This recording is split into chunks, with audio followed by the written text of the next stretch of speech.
और 2027 के विधानसभा चुनाव के टारगेट को भेदने के लिए सीएम योगी विकास के एजेंडे को धार दे रहे हैं और इसके लिए सीएम योगी ने विधानसभा स्तर पर विकास का चौतरफा चुनावी व्यू तैयार किया है। क्या है ये व्यू, देखें जरा।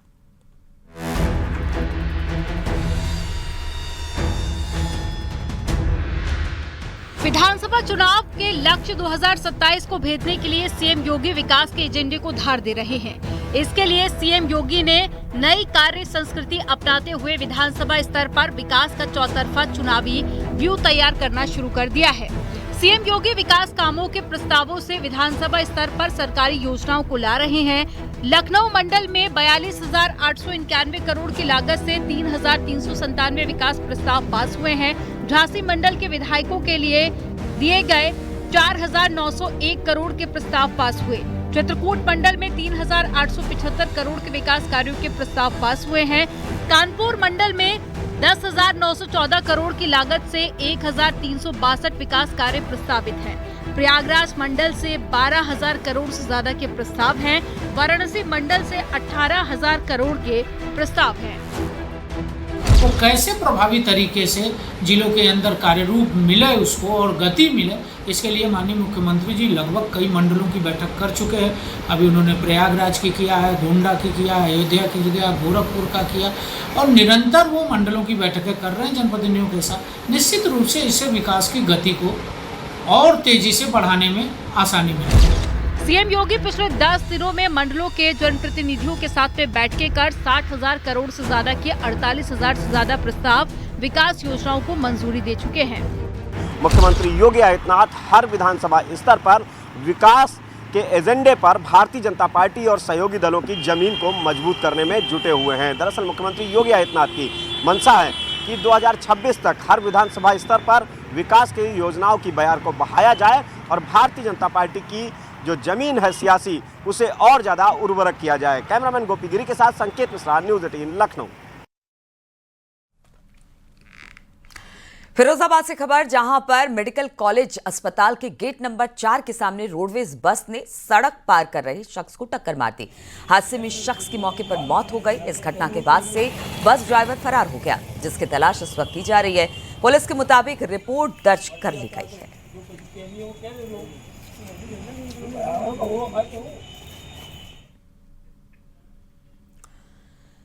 फतेहपुर में तेज रफ्तार पिकअप ने बाइक सवार को जोरदार टक्कर मार दिया और इस हादसे में बाइक सवार जीजा और साले की मौके पर मौत हो गई। घटना जफरगंज थाना क्षेत्र के रावतपुर पुल के पास की है। सूचना पर पहुंची पुलिस ने शवों को पोस्टमार्टम के लिए भेज दिया। फिलहाल पुलिस ने पिकअप और उसके ड्राइवर को हिरासत में ले लिया है।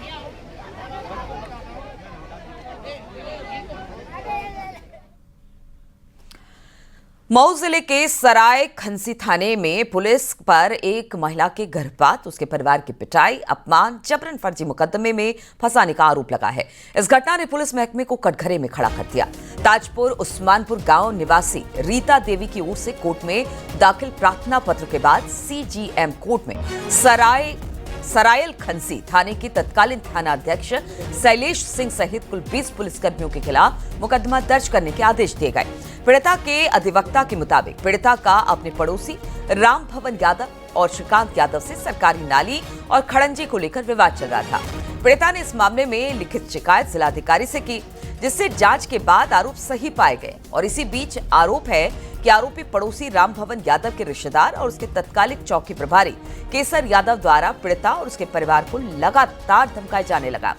आरोप के मुताबिक लगभग 20 पुलिसकर्मी उसके पड़ोसी की छत से कुर्सी लगाकर उसके घर में जबरन घुसे, छत फांदकर अंदर आए, दरवाजा तोड़ा और उसके बच्चों को बेरहमी से पीटा गया। अश्लील गालियां दी गई, बेटी के साथ अभद्रता की गई और पूरे गांव में घसीटते हुए थाने लेकर जाया गया। पीड़ित को जेल भेजने की कार्रवाई, अमानवीय मारपीट से पीड़िता का गर्भपात हो गया और हालत बिगड़ने पर उसे पहले जिला अस्पताल और फिर बीएचयू रेफर कर दिया गया।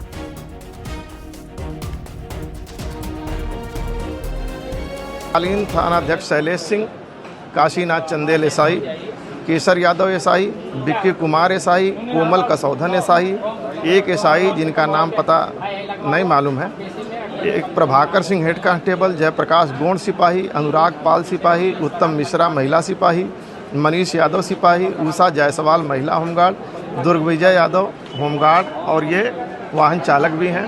इनके अलावा 6-7 पुलिसकर्मी जो है एकाएक लगभग 1:30 बजे इनके घर पे धावा बोल दिए। उस समय ये बाहर थे। इनकी पत्नी रीता देवी, इनकी पुत्री प्रियंका यादव और पुत्र क्या नाम उसका, लड़के क्या नाम है, आशीष यादव, डर करके ऊपर कमरे में बंद होकर लिए अपने आप को।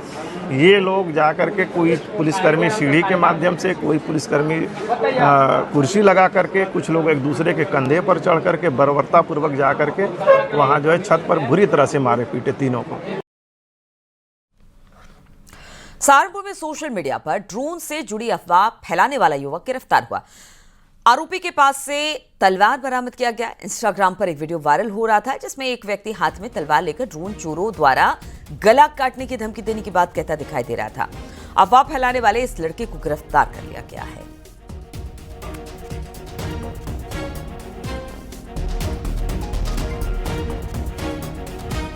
ये 2 तस्वीरें आपको दिखा रहे हैं किस तरह से ड्रोन की वजह से लोग काफी, उत्तर प्रदेश के कई ऐसे जिले हैं, खासतौर पर अगर पश्चिमी उत्तर प्रदेश की बात की जाए तो बहुत जबरदस्त अफवाह है। और किस तरह से ये लड़का जो था वो ड्रोन चोर द्वारा गला काटने की धमकी दे रहा था तलवार लेकर। और इसी वीडियो के वायरल होने के बाद पुलिस ने संज्ञान लिया। अब पुलिस की गिरफ्त में ये लड़का बताया जा रहा है। रामपुर से एक वीडियो वायरल हो रहा था जिसमें एक युवक द्वारा सोशल मीडिया पर कुछ अफवाहें फैलाई जा रही थी। इस बारे में अवगत कराना है कि उस व्यक्ति का नाम अजीत सन ऑफ सेवाराम है। वह कस्बा रामपुर का निवासी है। उसके विरुद्ध सुसंगत धाराओं में अभियोग पंजीकृत कर लिया गया है। उससे एक तलवार भी बरामद हुई है। उसको हिरासत में लेकर जेल भेजा जा रहा है और इसमें अग्रिम विवेचनात्मक कार्रवाई की जा रही है। और मेरठ में नशे की दवाओं की खेप पकड़ी गई है और इन दवाओं का इस्तेमाल अवैध तरीके से नशे के लिए किया जा रहा था। जानकारी के मुताबिक ड्रग विभाग की टीम ने मौके पर पहुंचकर छापेमारी की। फिलहाल पुलिस ने आरोपी मकान मालिक को हिरासत में लिया है और पूछताछ की जा रही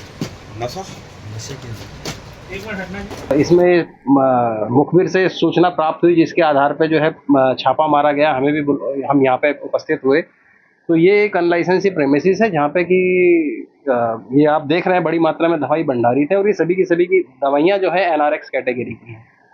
ठीक है, तो चूंकि ये अनलाइसेंसी प्रेमिसेस है तो सीधा ये NDPS के अधीन है और ड्रग विभाग भी इसमें कार्य कर रहा है। ठीक है, औषधि प्रसाधन सामग्री अधिनियम के अंतर्गत जो हमारी धारा है उसमें भी इनके खिलाफ अभियोग पंजीकृत किया जा रहा है और NDPS में भी किया जा रहा है। अब उन ड्रग्स की लीगैलिटी चेक करने के लिए, उनकी मात्रा को चेक करने के लिए, उनके ओरिजिनलिटी को चेक करने के लिए ड्रग विभाग को सूचना दी गई। ड्रग कंट्रोलर को, उनकी टीम भी वहां मौके पर आई है। सभी ड्रग्स की उनके द्वारा जांच और सैंपलिंग की जा रही है। इसमें जो भी पाया जाएगा जांच और सैंपलिंग के पश्चात उसके अंतर्गत हम लोग विधिक कार्यवाही करेंगे।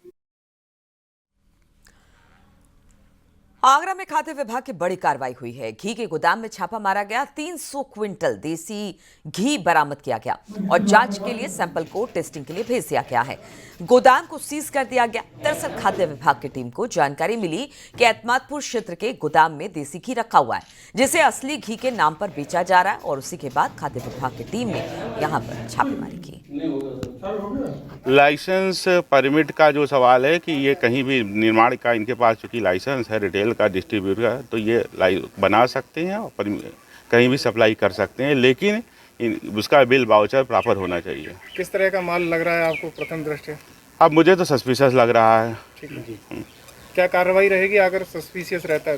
सस्पिशियस रखता है तो अब रिपोर्ट आने के बाद जैसी वैधानिक कार्रवाई होगी, अगर अनसेफ होता तो ACGM न्यायालय में इनके खिलाफ वाद दायर होगा। अगर सब स्टैंडर्ड रहता है तो AO कोर्ट में इनके खिलाफ वाद दायर होगा। अलीगढ़ के ख्वासी थाना क्षेत्र में पुलिस और सर्विलांस टीम ने अवैध हथियार फैक्ट्री का पर्दाफाश किया। छापेमारी के दौरान पुलिस को मौके से 10 बने तमंचे, फैक्ट्री में इस्तेमाल होने वाले उपकरण और अन्य सामान बरामद हुए। कार्रवाई में पुलिस ने 4 आरोपियों को गिरफ्तार किया जबकि 2 आरोपी फरार हो गए। पुलिस फरार आरोपियों की तलाश में जुट गई।